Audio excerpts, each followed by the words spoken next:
கர்த்தருக்கு மகிமை உண்டாட்டும். தொடர்ந்து கர்த்தருடைய வார்த்தைக்கு நிறைய நாம் கடந்து போகலாம். அதாவது பரிசுத்த வேதத்துல இயேசு கிறிஸ்துவே சொன்ன ஒரு அடையாளத்தை பற்றி நீங்க அறிந்து கொள்ள நான் பிரயாசப்படுகிறேன்.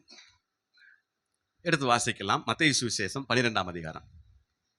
மத்தேயு சுவிசேஷம் 12ஆம் அதிகாரத்துல 38ஆம் வசனத்திலிருந்து 41ஆம் வசனம் வரைக்கும். அப்பொழுது வேத பாரகரிலும் பரிசேயரிலும் சிலர் அவரை நோக்கி, போதகரே, உம்மால் ஒரு அடையாளத்தை காண விரும்புகிறோம் என்றார்கள். இவர்கள் எல்லாரும் சேர்ந்து இயேசுவிடத்துல போதகரே, ஆண்டவரே, உம்மிடத்திலிருந்து ஏதாவது ஒரு அடையாளத்தை நாங்கள் பார்க்க வேண்டும் என்று விரும்புகிறோம்னு கேட்கிறாங்க.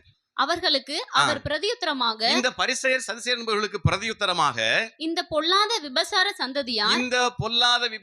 சந்ததியார் அடையாளத்தை தேடுகிறார்கள். ஆனாலும் யோனா தீர்க்கதரிசியின் அடையாளமே அன்றி வேறே அடையாளம் இவர்களுக்கு கொடுக்கப்படுவதில்லை. பாருங்க, வேற அடையாளம் கொடுக்கப்படுவதில்லை. எதுக்காக அடையாளம் தேடுறாங்கன்னா, இயேசுதான் ரட்சகர், இயேசுதான் மீட்பர், இந்த உலகத்தின் ஒட்டுமொத்த ஜனங்களுடைய பாவங்களை மீட்பதற்காக, அவர்களை விடுவிப்பதற்காக வந்தவர் என்பதை நாங்கள் ஒரு அடையாளத்தினால நாங்கள் பார்க்க வேண்டும் என்று சொல்லி விரும்புறாங்க. எங்களுக்கு ஒரு அடையாளத்தை காமிங்களேன், நீங்க தான் அதுன்னு சொல்லி காமிங்களேன் அப்படின்னு கேட்கிறாங்க. அப்போ ஏசப்பாவுக்கு கோபம் வந்துருச்சு. இந்த பொல்லாத விபச்சார சந்ததியார் அடையாளத்தை தேடுகிறது என்ன? இவங்க பாரு, இவங்க யோக்கிய மாதிரி கேட்கிறான், ஏன்ட்டு அடையாளம் கேட்கிறான், நீ தானான்னு கேட்கிறான் அப்படின்னு கோபம் வந்துருச்சு அவருக்கு. அவர் சொன்ன அந்த வார்த்தை அடையாளம் என்னன்னா, யோனா தீர்க்கதரிசியின் அடையாளமே அன்றி வேற எந்த அடையாளமும் உங்களுக்கு கொடுக்கப்படுவதில்லை. என்ன அடையாளம்? யோனாவின் அடையாளம். வாசிங்க அடுத்த வசனம். யோனா இரவும் பகலும் 3 நாள் ஒரு பெரிய மீனின் வயிற்றில் இருந்தது போல, மனுஷகுமாரனும் இரவும் பகலும் 3 நாள் பூமியின் இருதயத்தில் இருப்பார். இதுதான் அடையாளம். இயேசுதான் மெய்யான தேவனுங்கிறதுக்கு அடையாளம் என்னன்னா, யோனா ஒரு மீனின் வயிற்றுல இரவும் பகலும் 3 நாள் மீனின் வயிற்றுல இருந்தது போல, மனுஷகுமாரனும் 3 நாள் பூமியின் இருதயத்துல இருப்பார். இதுதான் அடையாளம். இந்த அடையாளம் உங்களுக்கு தெரியுதா? ஞாபகம் இருக்கா? இந்த அடையாளம் உங்களுக்கு ஞாபகம் இருக்கா? இயேசு கிறிஸ்து 3 நாள் பூமியின் இருதயத்துல இருந்தாரா? அப்ப இந்த அடையாளத்தை தான் சொல்றாரு. நீ எப்ப நான் போனதுக்கு அப்புறம் இந்த அடையாளம் உனக்கு தெரியும், நீ பாத்துக்கிட்டார். 41 வாசி முடிங்க. யோனாவின் பிரசங்கத்தை கேட்டு, யோனாவின் பிரசங்கத்தை அன்றைக்கு கேட்ட நினிவே பட்டணத்தார் மனம் திரும்பினார்கள். இதோ யோனாவிலும் பெரியவர் இங்கே இருக்கிறார். யோனாவிலும் பெரியவர் இங்கே இருக்கிறார். ஆதலால் நியாய தீர்ப்பு நாளிலே நினிவே பட்டணத்தார் இந்த சந்ததியாரோட எழுந்து நின்று இவர்கள் மேல் குற்றம் சுமத்துவார்கள். அல்லேலூயா. யோனாவிலும் பெரியவர் எங்கே இருக்கிறார்? சொல்லுங்க, இங்கே இருக்கிறார். அல்லேலூயா. என்ன சொல்றாருன்னா, அன்றைக்கு யோனாவின் பிரசங்கத்தை கேட்ட 1,20,000 ஜனங்கள் அன்றைக்கு மனம் திரும்பி ரட்சிக்கப்பட்டார்கள், மனம் திரும்பினார்கள், விடுதலை பெற்றார்கள். அந்த யோனாவிலும் பெரியவர் இங்கே இருக்கிறார். இன்றைக்கு இவர் பிரசங்கத்தை கேட்கிற எத்தனை பேர் மீட்கப்படுவார்கள் என்பதை கர்த்தர் அங்கே குறிப்பிடுகிறார். வலதுகைக்கும் இடதுகைக்கும் வித்தியாசம் தெரியாத ஜனங்கள் வெளிப்படுத்தின விசேஷத்துல சொல்லப்பட்டிருக்கிறது. யோனாவின் பிரசங்கத்தை கேட்டால் எத்தனை பேர் ரட்சிக்கப்பட்டாங்க? 1,20,000 பேர். யோனா புத்தகம் கடைசி அதிகாரத்துல கடைசி 3 வசனங்களுக்கு முன்பாக வாசிங்கன்னா 1,20,000 பேர் என்று சொல்லப்பட்டிருக்கிறது. ஆனால் வெளிப்படுத்தின விசேஷத்துல வாசிக்கும் போது வலதுகைக்கும் இடதுகைக்கும் வித்தியாசம் தெரியாத கோடான ஜனங்கள் அங்கே மீட்கப்பட்டிருப்பாங்கன்னு சொல்லப்பட்டிருக்கு. கர்த்தருக்கு மகிமை உண்டாகட்டும். இது ஒரு அடையாளம். இது ஒரு அடையாளத்தை கர்த்தர் தருகிறார். இப்போ செய்திக்குள்ள வரம் பாருங்க. யோனா இரவும் பகலும் 3 நாள் மீனின் வயிற்றுல மரித்து போய் இருந்தாரா, உயிரோடு இருந்தாரா? உயிரோடு இருந்தார். மெஜாரிட்டி வருதே. உயிரோடு தான் இருந்தாரா? சரி, இப்ப அடுத்த கேள்வி. இயேசு கிறிஸ்து பாதாளத்தின் வயிற்றில கல்லறைக்குள்ள மரித்து போய் இருந்தாரா, உயிரோடு இருந்தாரா? ஏதாவது ஒண்ணு சொல்லுங்க. மரித்து போயிருந்தாரா? மரித்து போயிருந்தார். சரி, அப்போ ஏசப்பா சொன்னாரு, யோனா தீர்க்கதரிசியின் அடையாளமே என்று வேறு அடையாளம் கொடுக்கப்படுவதில்லை. யோனா எப்படி மீனின் வயிற்றில் இரவும் பகலும் 3 நாள் இருந்தாரோ, அதே போல மனுஷகுமாரனும் பூமிக்குள் இருதயத்துல இரவும் பகல் 3 நாள் உயிரோடு இருப்பார். அப்படித்தானே அர்த்தம்? நீங்க யோனா உயிரோடு இருந்தாருன்னா இயேசுநாதர் உயிரோடு இருந்திருக்கணும். இல்ல இயேசுநாதர் மரித்து போயிருந்தாருன்னா யோனாவும் மரிச்சு போய் தான் இருந்திருக்கணும். யோனா உயிரோடு இருந்தாரு சொன்னா இயேசுநாதர் சொன்னது போய். அர்த்தம் புரியுதா உங்களுக்கு? புரியுதா இல்லையா? யோனா உயிரோட இருந்தார் நீங்க சொன்னீங்கன்னா இயேசுனார் உயிரோட இருந்திருக்கணும். ஏன்னா இதை அடையாளமா சொல்றாரு. யோனா எப்படி இரவும் பகலும் மீனின் வயிற்றிலே உயிரோடு இருந்தாரோ அதே போல மனுஷகுமாரன் பூமியில் எடுத்து உயிரோடு இருப்பான்னு சொல்லியிருக்கணும். ஆனா யோனா எப்படி இருந்தா அதே மாதிரி நான் இருப்பேன்னு சொல்லியிருந்தார். அப்போ இயேசு பூமியின் இருதயத்துல உயிரோடு இருந்தாரா மரித்து போயிருந்தாரா? ஒரு நல்ல முடிவுக்கு வாங்க. ஏதோ ஒரு கன்க்ளூஷனுக்கு வருவான். கர்த்தருக்கு மகிமை உண்டாகட்டும். சரி, கொஞ்சம் யோசனை பண்ணி பாருங்க. யோனாவை நடுக்கடல்ல தூக்கி போடுறாங்க. கப்பல்ல இருந்து நடுக்கடல்ல தூக்கி போடுறாங்க. நம்ம போல ஆளை தூக்கி போடும்போது பாதி போகும்போதே உயிர் போயிடும். நம்மளே மாதிரி ஆளை தூக்கி போடும்போது பாதி கடலுக்குள்ள போகும்போதே தண்ணிக்குள்ள போறதுக்கு முன்னாலே உயிர் போயிடும் பயத்துல. நீங்க சொல்றீங்க ஒரு யோனாவை உள்ள தூக்கி போட்டாங்க, கொஞ்ச நேரம் கழிச்சு மீன் வந்து அவரை முழுங்கிட்டு போச்சு, அப்புறம் உயிரோட வச்சிருந்துச்சுன்னா இது பெரிய சம்பவம்.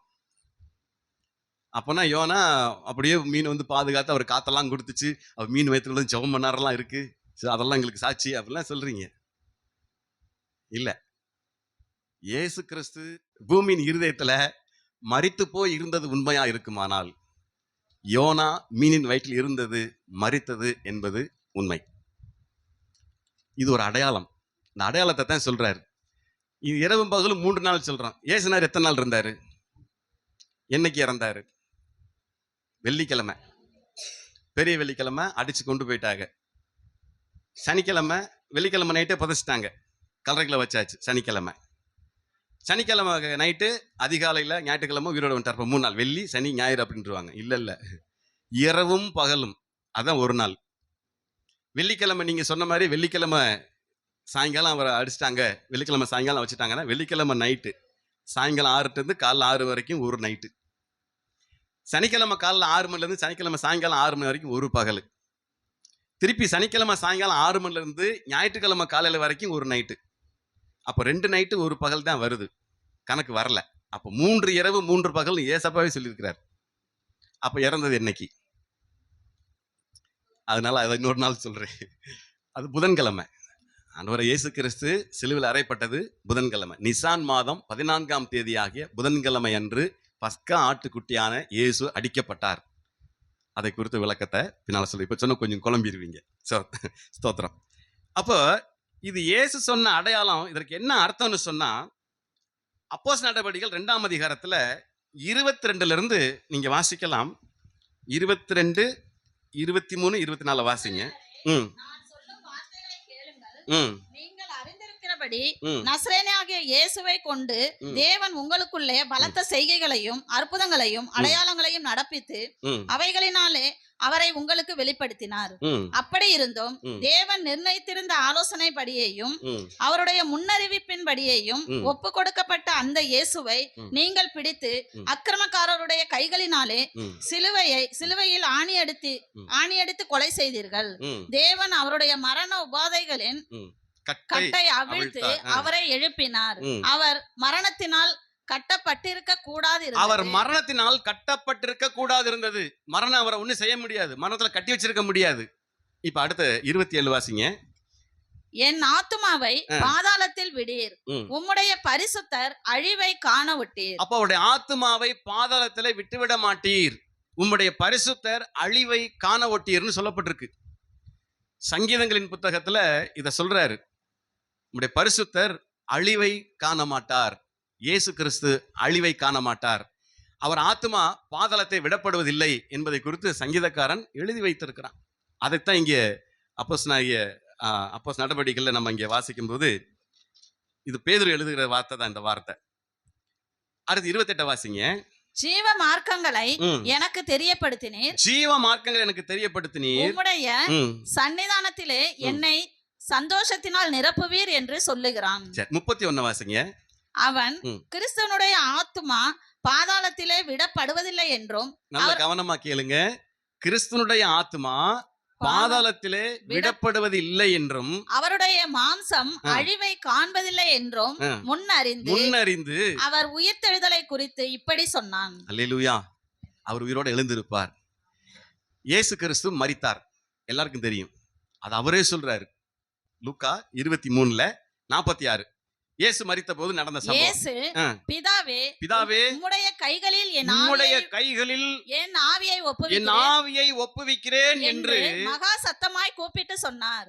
இப்படி சொல்லி ஜீவனை விட்டார். மரித்தது உண்மைதானே? அவரே சொல்றாரு, பிதாவே அவ்வளவுதான் முடிஞ்சு, என் ஆவியை உம்முடைய கைகளில் ஒப்புவிக்கிறேன் என்று சொல்லி தன் ஜீவனை விட்டார். அப்ப இயேசு கிறிஸ்து மரித்தார். மரித்ததற்கு பிற்பாடு அவருடைய ஆவி தன்னை தந்த தேவனிடத்திற்கு போய்விட்டது. அது பிரசங்கி 12 சொல்லியிருக்கு, எடுத்து வாசிக்க வேண்டாம், நீங்க புரிஞ்சுக்கங்க. அப்ப ஒரு மனுஷன் மரித்ததற்கு பிற்பாடு அவனுடைய ஆவி, இந்த மூச்சு காற்றானது ஆதியிலே ஆதாமுடைய நாசியிலே ஊதின ஜீவ சுவாசம், அது எல்லா மனுஷருக்குள்ளும் இன்னைக்கு ஓடிட்டு இருக்குது. அந்த ஜீவ சுவாசமானது தன்னை தந்த தேவனிடத்திற்கு போய்விடும். பிறகு இந்த சரீரமானது மண்ணிலிருந்து வந்தது, ஆகவே இது திரும்பவும் மண்ணுக்கே போய்விடும். மீதம் இருக்கிறது ஆத்துமா. இந்த ஆத்துமா அவனவன் செய்த நன்மைக்காவது தீமைக்காவது தக்க பலனை அடையும்படிக்கு பாதாளத்திலோ பரதீசிலோ விடப்படும். இயேசு கிறிஸ்து மரித்தார். அவருடைய சரீரம் பூமியின் இருதயத்துல வைக்கப்பட்டிருந்தது. ஆவி அவர் தன்னை தந்த தேவனத்திலே போயிருச்சு. இப்ப ஆத்மாவானது எங்க போச்சு?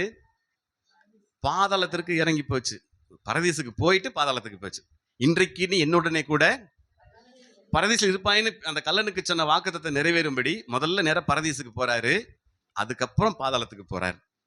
பாதாளத்துல போய் அங்க இருக்கிற பழைய ஏற்பாட்டு பரிசுத்தவான்களுக்கு பிரசங்கித்து விட்டு அந்த ஆத்துமாக்கள் எல்லாம் ரட்சிப்படையும்படிக்கு, நான் மீட்படையும்படி நான் பலியானேன், பாவ நிவாரணத்தை செலுத்தி விட்டேன்கிற பிரசங்கித்து விட்டு மறுபடியும் அவருடைய ஆவியானது, அந்த ஆத்மாவானது இந்த சரீரத்துக்குள்ளே வருது. ஆவி மேல இருந்து வருது. அப்ப இந்த ஆத்மாவும் ஆவியும் உள்ள வந்து சேர்ந்த உடனே இந்த சரீரம் உயிரோடு எழுந்திருக்குது. இதுதான் இந்த உயிர்த்தெழுதலுடைய சம்பவம். ஆனா யோனா மரித்தபோது என்ன நடந்துச்சு? இதே போல சம்பவம் தான். மீன் வயிற்றுக்குள்ள அவர் மரித்தார். அவருடைய ஆவி தன்னை தந்து தேவனத்துல போயிருச்சு. அவருடைய சரீரம் மீன் வயிற்றுக்குள்ள இருந்துருச்சு.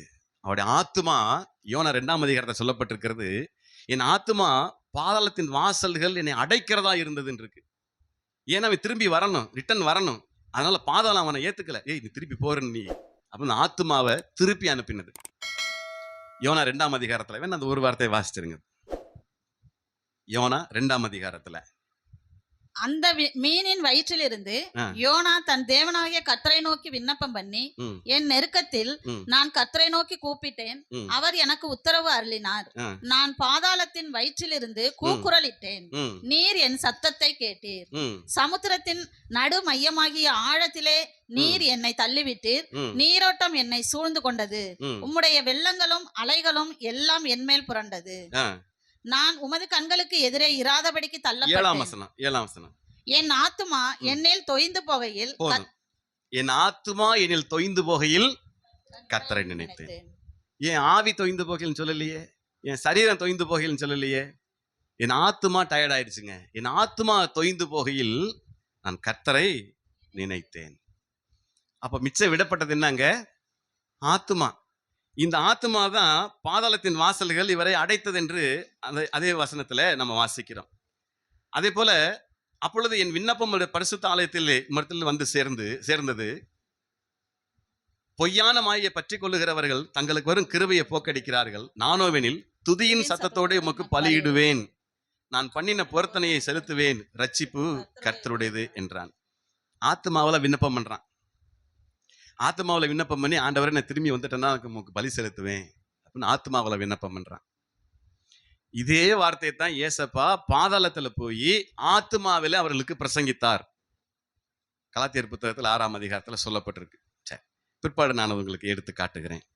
ஆகவே இந்த அப்போஸ்தலர் 13ஆம் அதிகாரத்துல மறுபடியும் 13ஆம் அதிகாரம் எடுத்துக்கொள்ளுங்க. அதுல 35, 36, 37 அதை மட்டும் வாசிங்க. அன்றியும் உம்முடைய பரிசுத்த அழிவை காணவொட்டீர் என்று, உம்முடைய பரிசுத்தர் அழிவை காணவொட்டீர் என்று வேறொரு சங்கீதத்தில் சொல்லி இருக்கிறது. சங்கீதத்துல சொல்லி இருக்குது. தாவீது தன் காலத்திலே தேவனுடைய சித்தத்தின்படி அவருக்கு ஊழியம் செய்த பின்பு நித்திரை அடைந்து, தாவீது கர்த்தருக்கென்று ஊழியம் செய்த பின்பு அவன் நித்திரை அடைந்தான், செத்து போயிட்டான். தன் பிதாக்களிடத்திலே சேர்க்கப்பட்டு அழிவை கண்டான். தாவீதும் கூட அழிவை கண்டான். தேவனால் எழுப்பப்பட்டவரோ அழிவை காணவில்லை. யாரு? ஏசப்பா. இயேசு கிறிஸ்து தேவனால் எழுப்பப்பட்டபடினால அவர் அழிவை காணவில்லை. நான் சொல்றேன், யோனா மறுபடி உயிரோட வந்தான், நினிவே பட்டணத்துக்கு போனான். அதற்கு பிற்பாடு யோனா மரித்தான். யோனா மறுபடி மரித்தான். ஆனால் ஏசப்பா அப்படி இல்லை. அவர் வெளிப்படுத்தின விசேஷம் 1:18 நினைக்கிறேன், வாசிங்க. வெளிப்படுத்தின விசேஷம் 1:18. அவர் சொல்றாரு, மரித்தேன் ஆனாலும் இதோ சதா காலங்களிலும் உயிரோடு இருக்கிறேன். ஆனாலும் இதோ சதா காலங்களிலும் உயிரோடு இருக்கிறேன்னு சொல்றார். நான் மரிச்சது உண்மை, நான் மரித்தேன், செத்து போயிட்டேன், இப்போ சதா காலங்களும் உயிரோடு இருக்கிறேங்கிறார். யோனா சொல்ல முடியல, ஏன்னா அவர் செத்து போயிட்டார். திருப்பி லாசரு உங்களுக்கு தெரியும், கல்லறைக்குள்ள 4 நாள் கழிச்சு ஆண்டவர் எழுப்பின லாசரு. அவன் இன்னும் இருக்கானா இல்லையா? இருக்கிறானா? அவன் திரும்பவும் செத்து போனான். அது ஒரு எக்ஸ்ட்ராடினரி. இன்னும் சொல்ல போனா அது இயற்கைக்கு அப்பாற்பட்ட ஒரு அதிசயம், சூப்பர் நேச்சுரல் பவர். மரித்து போன லாசரு 4 நாள் கழிச்சு வெளியே வந்தான். லாசருவே வெளியே வான்னு கூப்பிட்டாரு, வந்துட்டான். அதுக்கு முன்னால ஒரு வார்த்தை சொல்றாரு. அந்த கல்லறைக்கு முன்னால் நின்றுக்கிட்டு பிதாவை நோக்கி அவர் ஒரு ஜெபம் பண்ணாரு. பிதாவே, என்னுடைய வார்த்தைக்கு எப்பொழுதும் நீ செவி கொடுக்கிறீர் என்று நான் அறிந்திருக்கிறேன். இப்பொழுதும் எனக்கு செவி கொடும், இப்பொழுதும் செவி கொடுப்பீர்னு எனக்கு தெரியும். இந்த ஜனங்கள் உண்மை விசுவாசிக்கும்படியாக எனக்கு செவி கொடும் அப்படின்னு கேட்கிறார்.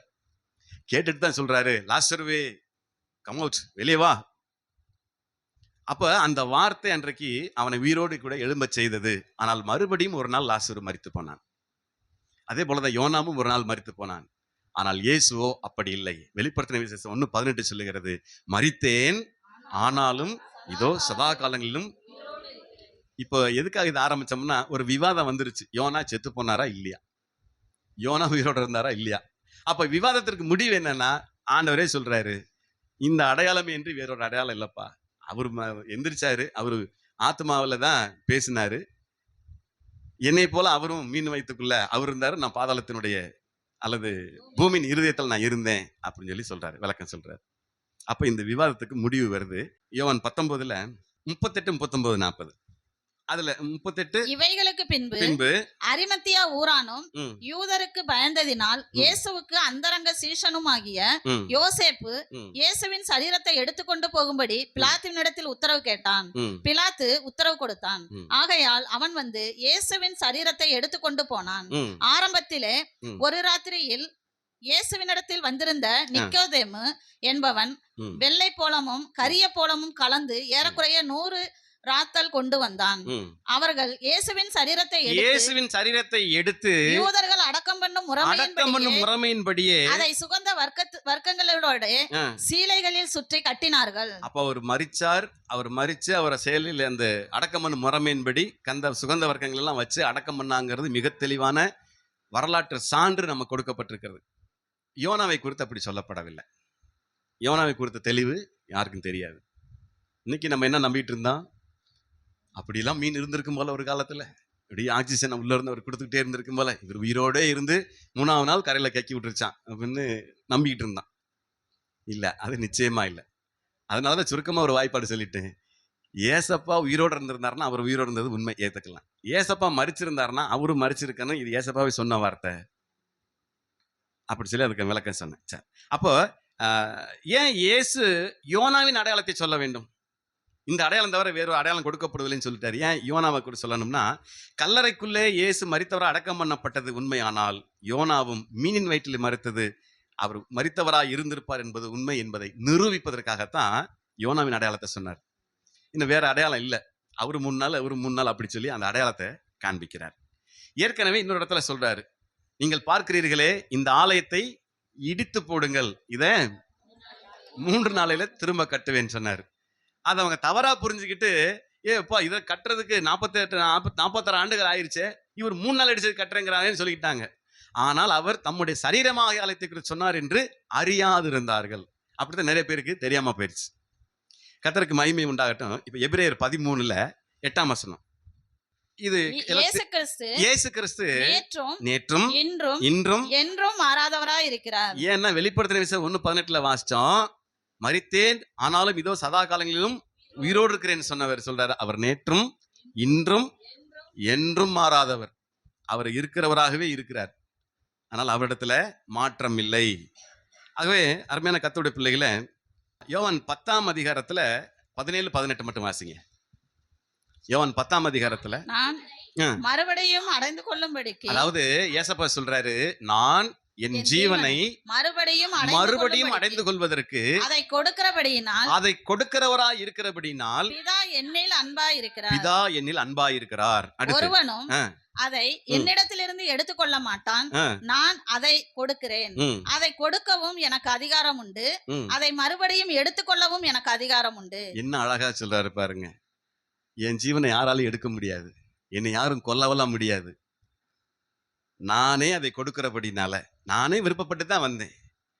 அவங்க நினைச்சுக்கிட்டாங்க, யூதர்கள் எல்லாரும், பரிசேயர்கள், சதுசேயர்கள் எல்லாம் இன்க்ளூடிங் சபை மூப்பர்களும் சங்கத்தார்கள் நினைச்சுக்கிட்டாங்க, நாம அவரை கொன்னு விட்டோம், நாம அவரை கூப்பிட்டுட்டு வந்து கொலை பண்ணிட்டான், இனிமேல் பிரச்சனையே இல்லைன்னு நினைச்சுக்கிட்டாங்க. தப்பா நினைச்சுக்கிட்டாங்க. அப்படியா நடந்துச்சு? தன்னைத்தானே ஒப்பு கொடுத்தார். தான் தான் வாலண்டரியா வந்து சொன்னார், நீங்கள் யாரை தேடி வந்தீர்கள்னு கேட்டாங்க. இவர் சொல்லியிருக்கலாம், நான் இல்லைன்னு சொல்லியிருக்கலாம். நீங்கள் தேடி வந்த இயேசு நான் தான், என்னை பிடிச்சிட்டு போங்கன்னாரு. அப்படி தானே வாலண்டரியா போய் அவர் போய் என்னை அடிங்க, என்னை கொல்லுங்கன்னு சொல்லிட்டு தானே அவர் ஒப்பு கொடுக்கிறார். தம்மை அடிக்கிறவனுக்கு முன்பாக மயிர் கத்திரிக்கு முன்பாக சத்தமிடாத இருக்கிற ஆட்டை போல இருந்தாருன்னு சொல்லியிருக்கு. அடிக்கிறவன் முன்பாக ஒன்றும் பேசவே இல்லை, ஒன்றும் பதிலே பேசல. அப்படி தன்னைத்தானே ஒப்பு கொடுத்தவர் இயேசு. அதனால சொல்றாரு, இந்த அதிகாரத்தை என் பிதாவிடத்துல நான் பெற்றுக்கொண்டேன். எந்த அதிகாரம்? உயிரை கொடுக்கவும் எனக்கு அதிகாரம் இருக்கு, மறுபடி எடுக்கவும் எனக்கு அதிகாரம் இருக்கு. நான் தான் என் ஜீவனை கொடுத்தேங்கிறார். அதை மறுபடியும் பெற்றுக்கொள்ள எனக்கு திராணி இருக்கிறபடினால, அந்த அதிகாரம் இருக்கிறபடினால நான் மறுபடியும் பெற்றுக்கொண்டேன்னு சொல்றார். அப்ப எப்படிப்பட்ட அதிகாரத்தை அவர் உடையவரா இருக்காரு பாருங்க. எபிரேயர் 10ஆம் அதிகாரத்துல அது 23ஆம் வசனம் மட்டும் வாசிங்க. ஒரு முக்கியமான வசனம் 23. அல்லாமலும் நம்முடைய நம்பிக்கையை அறிக்கை இடுகிறதால் அசைவில்லாமல் உறுதியாய் இருக்க கடவோம். வாக்குத்தத்தம் நம்முடைய பண்ணினவர் நம்பிக்கையை அறிக்கை இடுகிறதில் அசைவில்லாமல் உறுதியா இருக்க கடவோம். வாக்குத்தத்தம் பண்ணினவர் உண்மையுள்ளவராய் இருக்கிறார். ஏன்னா பிராமிஸ் பண்ணிருக்காரு நமக்கு, அவர் உண்மையுள்ளவராய் இருக்கிறாரு. என்ன வாக்குத்தத்தம் பண்ணிருக்காரு உங்களுக்கு எனக்கும்? Very good, exactly correct. நான் மறுபடியும் வருவேன், வந்து உங்களைய நான் அழைத்து கொண்டு போவேன்னு சொல்றாரு. உங்களுக்காக ஒரு ஸ்தலத்தை ஆயத்தம் பண்ணி இருக்கிறேன், என் பிதாவின் வீட்டில் அநேக வாசஸ்தலங்கள் உண்டு, அப்படி இல்லாத இருந்தால் சொல்லியிருப்பேன். உங்களுக்காக ஒரு ஸ்தலத்தை ஆயத்தம் பண்ண போகிறேன், நான் வந்து உங்களை என்னோடு கூட இருக்கும்படி உங்களை அழைத்து கொண்டு போவேன்னு சொல்லியிருக்கிறார். ஸோ அது நம்ம கொடுத்துக்கிற வாக்கு தத்துவம். 2 தீமோத்தேயு 2ஆம் அதிகாரம் 2ஆம் அதிகாரம் 13ஆம் வசனத்தை ஒருத்தர் வாசிக்கலாம். உண்மை இல்லாதவர்களாய் இருந்தாலும் நாம் உண்மை இல்லாதவர்களாய் இருந்தாலும் அவர் உண்மையுள்ளவராய் இருக்கிறார். அவர் உண்மையுள்ளவராய் இருக்கிறார். அவர் தம்மை தாம் மறுதலிக்க மாட்டார். அவர் என்ன சொல்றாரு? இப்ப நீங்க கூட உண்மை இல்லாதவங்களா இருந்துட்டு போங்க, நான் உண்மை உள்ளவனா இருக்கிறேன் கர்த்தர் சொல்றாரு. இப்ப நீங்க உண்மையுள்ளவளா இருக்கீங்களா? அது கேட்கிறாரு, சொல்றாரு பாருங்க. தீமோத்தேயுக்கு எழுதும்போது பவுல் சொல்றாரு, எப்ப நீங்க கூட உண்மை இல்லாதவங்களா இருந்துருவீங்க, ஆனா உங்களுக்கு வாக்குத்தத்தம் பண்ணினவர் உண்மை உள்ளவர், உங்களுக்கு பிராமிஸ் பண்ணிட்டு போயிருக்கிறவர் உண்மை உள்ளவர், அவர் திரும்ப நிச்சயமா வருவார். ஸோ அந்த பிரமாணத்தை தான் நமக்கு சொல்லிருக்கு. அப்ப நாம ஏற்கனவே பார்த்து அறிந்து கொண்டிருக்கிற இந்த காரியங்களை போல சில பிரச்சனைகள் பேசி முடிக்கப்பட வேண்டி இருக்கிறது, அல்லது ஒரு உடன்படிக்கை செய்து கொள்ள வேண்டிய ஒரு கட்டாயம் இருக்கிறது. உடன்படிக்கை என்கிற அந்த வார்த்தைக்கு கவனன்ட் என்று ஆங்கிலத்தில் சொல்லுவார்கள். ஒப்பந்தம் என்றால் கான்ட்ராக்ட்னு பேரு. இப்ப பாருங்க, திருமணம்ங்கிறது உடன்படிக்கை, ஒப்பந்தம் இல்லை. திருமண ஒப்பந்தம் செய்து கொண்டார்கள் அப்படின்னு இல்லை. இந்த ஒப்பந்தம் கான்ட்ராக்ட் என்ன தெரியுமா? இந்த ரோடை நான் போட்டு கொடுத்துட்றேன் அப்படின்னு ஒப்பந்தம் பண்றது. அவன் எந்த மண்ணில் போடுறானா, தார் ஊத்துறானா, சல்லி போடுறானா அது தெரியாது, அது ஒப்பந்தம். ஆனா உடன்படிக்கை அப்படிப்பட்டதல்ல. இதுதான் உடன்படிக்கை. நான் போவேன், நான் திருப்பி வருவேன், உங்களை கூட்டிட்டு போவேன். இது உடன்படிக்கை. தி covenant as the new covenant என்று சொல்லப்பட்டிருக்கிறது. புதிய உடன்படிக்கையின் மத்தியஸ்தராக இருக்கிற அவர் என்று வேதத்தில் நாம் வாசிக்கிறோம். ஆக ஒரு பிரச்சனைக்கு முடிவு வரணும்னா ஒரு உடன்படிக்கை அங்க தேவைப்படுது. இயேசு கிறிஸ்து பலியானார், நம்முடைய பாவத்தை மீட்டு கொண்டார், இப்போ உடன்படிக்கை பண்ணி இருக்கிறார். என்ன உடன்படிக்கை?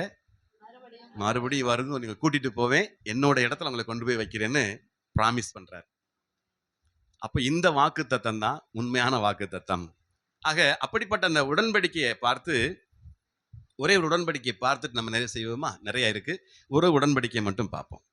1 சாமுவேல் 23ஆம் அதிகாரம் 1 மட்டும் பார்த்து நிறைய செய்ய போறோம். 23ஆம் அதிகாரம் 1 சாமுவேல் 23ஆம் அதிகாரம் அதில் 15, 16 வாசிங்க.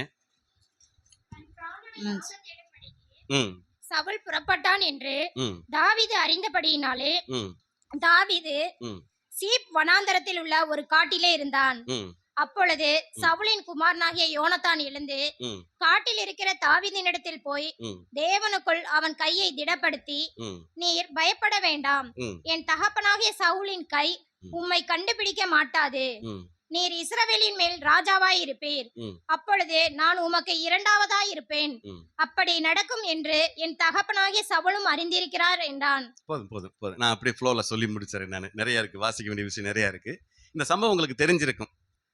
தாவீதும் யோனத்தானும் ரெண்டு பேரும் ரொம்ப நெருங்கிய திக்கு ஃப்ரெண்டு, நெருக்கமான ஃப்ரெண்ட்ஸு. அது அவரோட சிநேகம் எப்படிப்பட்டது என்று மேலே சொல்லியிருக்குது. ஒரு ஸ்திரீயின் மேல இருக்கிற சிநேகத்தை போல யோனத்தானும் தாவீதும் சிநேகித்தார்களாம்.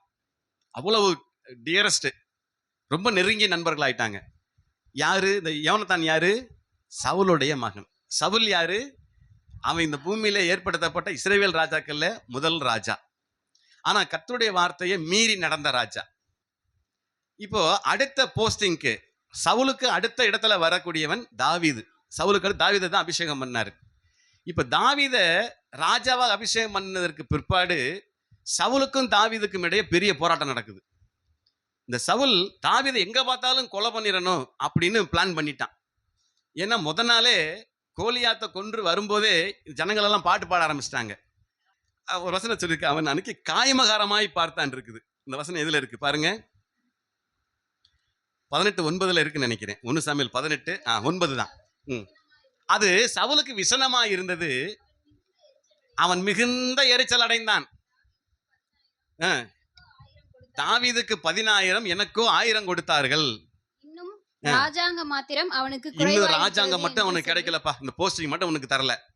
அதனால அன்றிலிருந்து அந்நாள் முதல் கொண்டு சவுல் தாவீதை காய்மகாரமாய் பார்த்தான். அது காய்மகாரமாய் பார்த்தான். இந்த காய்மகாரங்கிற வார்த்தை வேற எங்கேயும் பயன்படுத்தப்படல, இங்க மட்டும் தான் சொல்லியிருக்கு வேதத்துல.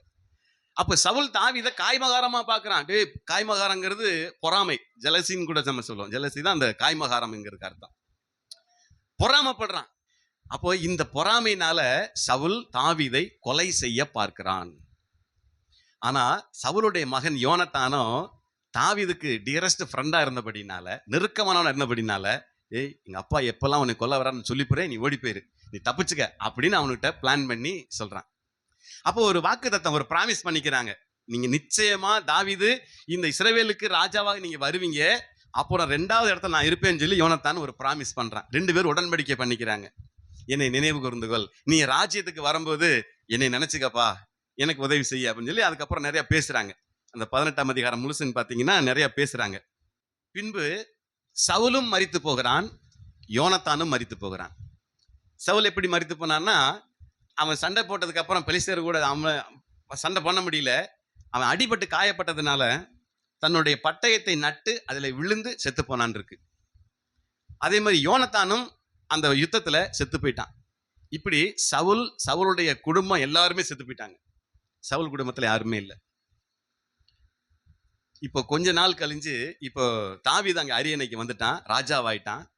ராஜாவானதுக்கு அப்புறம் தன்னுடைய பழைய கால நினைவுகள் எல்லாம் பார்க்கறான். சவுல் என்ன எவ்வளவா துரத்துனா, எங்க போனாலும் என்ன துரத்தி அடிச்சானே, எத்தனையோ 3 முறை அவனுக்கு நான் தப்பினேன் அப்படின்னு சொல்லிட்டு அடுத்த வசனங்கள்ல நம்ம வாசிக்க தெரிஞ்சுக்கலாம். ஒரு வசனத்தை நீங்க வாசிங்க. 2 சாமுவேல் புத்தகம் 9ஆம் அதிகாரம் 1ஆம் வசனத்தை வாசிங்க. 2 சாமுவேல் 9ஆம் அதிகாரம் 1ஆம் வசனம். யோனத்தானின் நிமித்தம் என்னால் தயவு பெறத்தக்கவன் எவனாவது சவுலின் வீட்டாரில் இன்னும் மீதியா இருக்கிறவன் உண்டா என்று தாவீது கேட்டான். ஆனா 1 சாமுவேல் 31:6 சொல்லும் போது அவனுடைய எல்லா மனுஷரும் ஒருமிக்க செத்து போனார்கள் இருக்கு. சவுலுடைய குடும்பத்தில் எல்லாம் செத்து போனாங்க. ஆனா 2 சாமுவேல் 9:1 கேட்கும் போது தாவீது கேட்கிறாரு, யாராவது மிச்சம் இருக்கிறாங்களா? இந்த யோனத்தானுக்கு நான் தயவு செய்யணுமே, அவன் என் ஃப்ரெண்டா போயிட்டானே, என் ஃப்ரெண்டோட குடும்பத்தில் யாராவது மிச்சம் இருக்கிறாங்களான்னு கேட்கிறான். அப்ப பாத்தீங்கன்னா மேவி போசேத்னு ஒருத்தர் இருக்கிறான். அந்த மேவி போசேத் யாருன்னா யோனத்தானுடைய மகன். கால் 2 அவனுக்கு வராது. ஏன்னா இந்த யுத்தத்துக்கு போகும்போது அவசரப்பட்டு தாதிமார்கள் கொண்டு போகும்போது கீழே விழுந்து காலை நசுக்குனதுனால அது அப்படியே சிறுப்புற குழந்தையா இருக்கும் போதே கால் வளைஞ்சு அவனால் நடக்க முடியாம போயிடுச்சு. அப்ப இந்த மேவி போசேத்து மட்டும் உயிரோடு இருக்கிறான்னு விஷயம் தாவீதுக்கு சொல்ல கேள்விப்படுறான். அடடா, என் ஃப்ரெண்டுக்கு இதை விட வேற என்ன செய்ய முடியும், கொண்டு வாங்க மேவி போசேத்தை அப்படின்னு சொல்லி கூப்பிடுறேன். நீங்க வாசிங்க 2 சாமுவேல் 9ஆம் அதிகாரம் 6, 7. குமாரனாகிய யோனத்தானின் மகன் ஆ. மேவிபோசேத் தாவீதினிடத்தில் வந்தபோது ஆ. முகங்குப்புற விழுந்து வணங்கினான். இப்ப மேவிபோசேத் வந்து தாவீதை பார்த்தனே முகங்குப்புற விழுந்து வணங்குறான். அப்பொழுது தாவீது ம். மோவிபேசேத்தே ஆ. என்றான். அவன் இதோ அடியேன் இதோ என்றான். அடியேன் என்றான். ஆ. தாவீது அவனை பார்த்து ம். நீ பயப்படாதே, ம். உன் தகப்பனாகிய யோனத்தானின் நிமித்தம் நான் நிச்சயமாய் உனக்கு தயவு செய்து உன் தகப்பனாகிய சவுலின் ம். நிலங்களை எல்லாம் உனக்கு திருப்பி கொடுப்பேன். ஆ. நீ என் பந்தியில் நித்தம் அப்பம் புசிப்பாய் என்றான். என்ன அழகா சொல்ற பாருங்க. டேய் நீ யாரா? நீ என் ஃப்ரெண்டோட பையன்டா. நீ உங்க அப்பாவுக்கு நான் ஏற்கனவே ப்ராமிஸ் பண்ணி கொடுத்துருக்கிறேன்ப்பா. நான் ராஜ்யத்துக்கு வரும்போது உன்னை நினைச்சுக்குவேன், உனக்கு நான் ராஜ்யத்துல அங்கீகாரம் கொடுப்பேன்னு சொல்லியிருக்கிறேன்ப்பா. அந்த உடன்படிக்கை நினைச்சு பார்க்கறான் பாருங்க. சத்தியம் பண்ணி கொடுத்த நினைச்சு பார்க்கறான். ஏன்னா ஒரு காலத்துல இந்த யோனத்தான் வந்து தாவீதோட உயிரை காப்பாத்தினவன். அதனால நான் உனக்கு தயவு செய்யறேன்னு சொல்லிட்டு தாவீது சொல்றான், மேவிபோசேத்தே நீ எங்கேயும் போக வேண்டாம், நீ இங்கேயே இரு. நீ எப்பெல்லாம் நான் சாப்பிட வரணும் அப்ப என் பந்தியில நீ உட்கார்ந்துருப்ப, என் கூட சேர்ந்து நீ போஜனம் பண்ணுவ. உன் சகல நிலங்களையும் உனக்கு உன் சொத்துவத்துக்கள் எல்லாத்தையும் உனக்கு திருப்பி தந்துடுறேன். உங்க அப்பா தாத்தா வச்சிருக்கிற அத்தனை சொத்துக்களை உனக்கு திருப்பி ஓம் பேருக்கே தந்துடுறேங்கிறான். எத்தனை பேருக்கு வரும் இந்த எண்ணம்? எத்தனை பேருக்கு வராது? எல்லாருக்கும் இது கிடைக்காது. ஆனால் அன்றைக்கு தாவீதுக்கு வந்தது. தாவீது சொல்றான், மேவிபோசேத்தே எங்கேயும் போக வேண்டாம், என் கூட உட்காந்து நீ சாப்பிடுவ. நீ ராஜா கூட உட்காந்து ராஜ போஜனத்தை நீ சாப்பிட போற, உனக்கு எல்லாத்தையும் நான் தர்றேங்கிறார். எதுக்காக சொல்ல வந்தேன்னா, ஆஃப்டர் ஆல் ஒரு மனுஷனே இந்த மனுஷனை பார்த்து இன்னொரு மனுஷனை பார்த்து சொல்றான், நீ நான் சொன்ன மாதிரி நான் சத்தியத்தை காப்பாத்துறேன்னு. ஏசப்பா அதை விடவா கேவலமா போயிட்டாரு, அதை விடவா மோசமா போயிட்டாரு. அவர் வாக்கு தத்தம் பண்ணினவர் உண்மையுள்ளவர், அவர் வாக்கு மாறாத தேவன். ஒரு மனுஷனை இன்னொரு மனுஷனை கூப்பிட்டு உட்கார வச்சு பந்தியில உட்கார வச்சு சாப்பிட வைக்கிறான்னா, கர்த்தர் சொல்றாரு, இதோ வாசற்படியில் நின்று கதவை தட்டுகிறேன், ஒருவன் என் சத்தத்தை கேட்டு கதவை திறந்தால் நான் அவனோட உட்கார்ந்து இருப்பேன், அவன் என்னோட கூட சேர்ந்து போஜனம் பண்ணுவான்னு சொல்றாரு. மனுஷன் சொன்னதை நம்புறாங்க, ஆண்டவர் சொன்னதை நம்ப மாட்டேங்கிறாங்க. ஒரு மனுஷனே தன் வாக்குத்தத்தம் பண்ணியதை நிறைவேற்ற அவன் பிரயாசப்பட்டான் என்றால், தாவீது யோனத்தானுக்கு கொடுத்திருக்கிற சத்தியத்தின் பிரகாரம், அந்த வாக்கின் பிரகாரம் யோனத்தானுடைய பிள்ளையாகிய மேவிபோசேத்துக்கு அவன் இந்த நன்மைகளை தருவான் என்று சொன்னால், நாமெல்லாம் யாருடைய பிள்ளைங்க? உன்னதமான தேவனுடைய பிள்ளைகள். யோவான் 1:12 சொல்லுகிறது, அவருடைய நாமத்தின் மேல் விசுவாசம் உள்ளவர்களாய் அவரை ஏற்றுக்கொண்டவர்கள் எத்தனை பேர்களோ அத்தனை பேர்களும் தேவனுடைய பிள்ளைகள் என்கிற அதிகாரத்தை கொடுத்திருக்கிறார். உங்களுக்கு சாப்பிடறதுக்கு அதிகாரம் இல்லையா? சொல்லுங்க. அப்ப நீங்க தேவனுடைய பந்தியிலே பங்கெடுக்க தகுதி உள்ளவர்கள். அவர் சொன்ன வாக்கு தத்தத்துக்கு சுதந்திரவாளிகள். அவர் சொன்ன ஆசீர்வாதங்களுக்கு நீங்கள் தான் ஆபிரகாமின் வழியாக எங்கள் ஆசீர்வாதத்தை பெறுகிறவர்கள் என்று கர்த்தருடைய வேதம் நமக்கு கற்றுக் கொடுக்குது. அருமையான கர்த்தருடைய பிள்ளைகளை நினைச்சு பாருங்க. தாவீது சொன்னதை நிறைவேற்றி கொடுத்தான். மேவிபோசேத்துக்கு அவன் தாத்தையும் பாட்டையும் சொத்து அத்தனை வழியை வந்த அத்தனையுமே அவன் திருப்பி கொடுத்தான். நிலங்களை கொடுத்தான், வீடுகளை கொடுத்தான், எல்லாத்தையுமே திருப்பி கொடுத்துட்டான். அது மட்டும் இல்ல, என் ராஜ்யத்துல நான் இருக்கிற வரைக்கும் என் கூட உட்காந்து சாப்பிடுறதுக்கு உனக்கு அதிகாரம் தரேன்னா. கர்த்தர் அதை விட மேலானவர். அதை ஏற்கனவே வாசிச்சோம், யோனாவிலும் பெரியவர் இங்கே இருக்கிறார். கர்த்தருக்கு மகிமை உண்டாகட்டும். இறுதியா ஒரு வார்த்தையை மட்டும் வாசி நம்ம நிறைவு செய்வோம். ரோமர் 4ஆம் அதிகாரத்துல 20-21 மட்டும் வாசிக்கலாமே. தேவனுடைய வாக்குத்தத்தத்தை குறித்து தேவன் அவிசுவாசமாய் சந்தேகப்படாமல் தேவன் வாக்குத்தத்தம் பண்ணினதை நிறைவேற்ற வல்லவராய் இருக்கிறார் என்று, தேவன் வாக்குத்தத்தம் பண்ணினதை நிறைவேற்ற வல்லவராய் இருக்கிறார் என்று முழு நிச்சயமாய் நம்பி தேவனை மகிமைப்படுத்தி விசுவாசத்தில் வல்லவனானான். ஆபிரகாம் விசுவாசத்தில் வல்லவனானான். அடுத்த 2 வார்த்தை வாசிங்க. ஆகையால் அது அவனுக்கு நீதியாக எண்ணப்பட்டது. அது அவனுக்கு நீதியாக எண்ணப்பட்டது என்பது அவனுக்காக மாத்திரமல்ல, அது ஆபிரகாமுக்கு மாத்திரமல்ல, நமக்காகவும் எழுதப்பட்டிருக்கிறது. எல்லாம் சொல்லுங்க. எனக்காகவும் கொடுக்கப்பட்டிருக்கிறது. எனக்காகவும் கொடுக்கப்பட்டிருக்கிறது. சொல்லுங்க, சத்தம் வரலையே.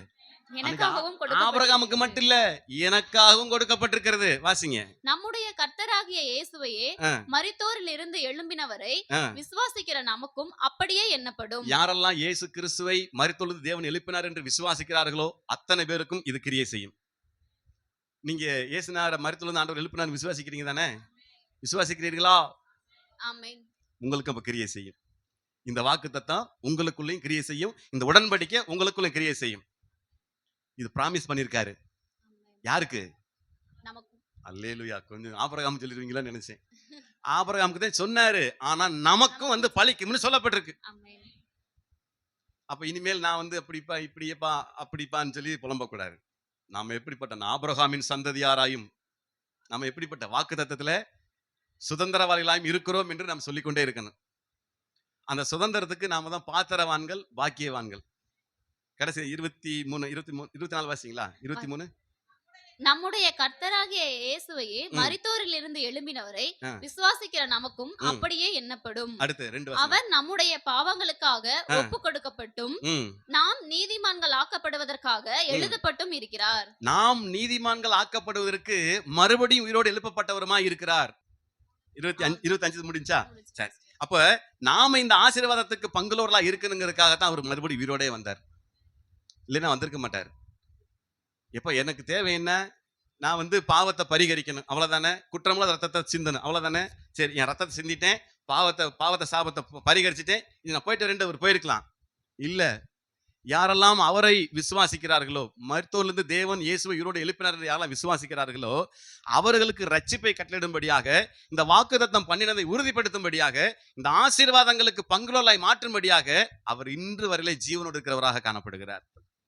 அதான் வெளிப்படுத்தல் 1:18 சொல்லுது, மரித்தேன் ஆனாலும் இதோ சதா காலங்களிலும் நான் உயிரோடு இருக்கிறேன்னு சொன்னார். அப்படி சொன்னவர் தான் போகும்போது சொல்லிட்டு போனாரு, நான் போயிட்டு உங்களுக்காக ஸ்தலத்தை ஆயத்தம் பண்ண போறேன், நான் மறுபடியும் வந்து உங்களைய அழைத்து கொண்டு போறேனார்.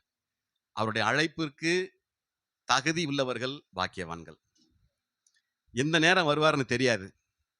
அதனால அவர் எப்போ வருவாரோ, வரும்போது நம்ம எல்லாம் போறதுக்கு ரெடியா இருக்கிறாங்க. யார் ரெடியா இருக்கிறாங்களோ அவர்கள் எல்லாரும் பாக்கியவான்கள். அதனாலதான் மார்க் 16:14 ஆரம்பிச்சேன். விசுவாசம் உள்ளவனாகி ஞானஸ்நானம் பெற்றவன் ரட்சிக்கப்படுவான், விசுவாசியாதவனோ ஆக்கினைக்குள்ளாக தீர்க்கப்படுவான்னு சொல்லியிருக்கு. உங்களுக்கு ப்ராமிஸ் பண்ணியிருக்கிறாரா? என்ன ப்ராமிஸ் பண்ணியிருக்கிறாரு? திரும்ப வந்து கூட்டிட்டு போறேனாரா? ஆபிரகாம் கொடுத்திருக்கிற வாக்குத்தத்தங்கள்லாம் அவனுக்கு மட்டும் இல்ல, எனக்கும் தான். அந்த ஆசீர்வதிக்கு உன்னை பெருகவே பெருக பண்ணுன்னு சொன்ன அந்த ஆசீர்வாதம் யாருக்கு? நமக்கு தான், அவருக்கு மட்டும் இல்லையா. அதனால ஆபிரகாமுக்கு மட்டும் நீங்க நினைச்சுக்காதீங்க. அதனாலதான் வீட்டுல நம்ம வசனங்களை வாங்கி வைக்கிறோம். ஆசீர்வதித்து பெருகவே பெருக பண்ணுவேன் வசனம் போடலாம் வச்சிருப்போம். யாருக்கு சொன்னதுப்பா? ஆபிரகாமுக்கு சொன்னதுங்க. இனிமேல் சொல்லாதீங்க, எனக்கு சொன்னாருன்னு சொல்லுங்க. எனக்கு சொல்லியிருக்காருங்க. எழுந்து நிற்போம், நாம் ஜெபம் பண்ணுவோம். ஆண்டவரே, அந்த வாக்கு தத்தத்துக்கு நான் சுதந்திரவாளி ஆகணும். இந்த பிராமிஸை நான் நம்புறேன்ப்பா. அதை ஆண்டவர் சமூகத்தில் ஒப்பு கொடுங்க. நாம் ஜெபிக்க போறோம். ஆமென். ராஜா, உமக்கு நன்றி. எங்களை நேசிக்கிற நல்ல பிதாவே, பரலோகத்தின் நல்ல தெய்வமே, இந்த நல்ல வேளைக்காக நன்றி செலுத்துகிறோம். இந்த ஆசீர்வாதமானது ஒரு நல்ல நாளிலே தானமாய் கொடுத்திருக்கிற அருமையான நம்முடைய பிள்ளைகள் யாவரோடும் கூட சேர்ந்து நாங்கள் துதிக்கவும், ஸ்தோத்திரிக்கவும், புகழ்ந்து பாடவும், ஆராதிக்கவும் கத்தர் கொடுத்த இந்த மாபெரும் சிலாக்கியத்திற்காக நன்றி செலுத்துகிறோம். அதோடு தொடர்ந்து நாங்கள் சங்கீதங்களை வாசித்தோம், வேத பகுதிகளை நாங்கள் வாசித்து அறிந்து கொண்டோம், நிறைய செய்திகளை கேட்டிருக்கிறோம். வாக்குத்தத்தம் என்ன என்றால் என்ன, உடன்படிக்கை என்றால் என்ன, வாக்குத்தத்தம் பண்ணினதை நிறைவேற்ற அவர் எப்படி வல்லவராய் இருக்கிறார், நான் ஆராதிக்கிற தேவன் யார் என்பதை குறித்து நிறைய காரியங்கள் அறிந்து கொள்ள உதவி செய்தீர். இதை கேட்டுக்கொண்டிருக்கிற அருமை பிள்ளைகள் இனி தங்களுடைய வாழ்க்கையில ஆபிரகாம் கொடுத்திருக்கிற ஆசீர்வாதம் அவருக்கு மட்டும் இல்ல, எனக்கும் தான் என்பதை அறிந்து அதை விசுவாசித்து தங்களுடைய வாழ்க்கையில அதை அபியாசப்படுத்தி சுதந்திரமாய் பெற்றுக்கொள்ள வழிவகை செய்வீராக. விசேஷமாய் இன்றைக்கு இந்த கூடுகையில பங்கெடுத்திருக்கிற எல்லா கர்த்தருடைய பிள்ளைகளையும் நீர் ஆசீர்வதித்து பெருக பண்ணுவீராக. அது மாத்திரமல்ல, எங்களுக்கு கொடுத்திருக்கிற விசுவாச வாக்குத்தத்த உறுதியின் பிரகாரம் நீர் மறுபடியும் எங்களை அழைத்து போக வருவீர் என்கிற நம்பிக்கையை நாங்கள் அறிக்கையிட்டு நாங்கள் ஜெபிக்கிறோம். கடைசி எக்காலம் துணிக்கும். அப்பொழுது கிறிஸ்துவுக்குள் மரித்தவர்கள் முதலாவது இருந்திருப்பார்கள். பிறகு உயிரோடு இருக்கிற நாமும் அவரோடு கூட எதிர்கொண்டு போக இப்படியாக மேகத்தின் மேல் அவரோடு காணப்படுவோம் என்று சொல்லப்பட்டிருக்கிறது. அந்த வார்த்தையின் பிரகாரம் என்றைக்கு எங்களை வந்து சேர்த்துக் கொள்வீர் என்று அவளோடு காத்திருக்கிறார் ராஜா. அதற்கு எங்களை தகுதிப்படுத்துங்க, எங்களை ஆசீர்வதிங்க. அதுவரையிலும் நம்முடைய கிருபை எங்களை தொடர்ந்து சூழ்ந்திருக்கும்படியாக நம்முடைய கரத்தில் அர்ப்பணித்து ஜெபிக்கிறோம். நன்மை செய்யும் மீட்பர் இரட்சகருமாய் இருக்கிற கர்த்தராகிய இயேசு கிறிஸ்துவின் வல்லமையுள்ள நாமத்தில் வேண்டிக் கொள்கிறோம் எங்கள் ஜீவனுள்ள நல்ல பிதாவே. ஆமேன், ஆமேன்.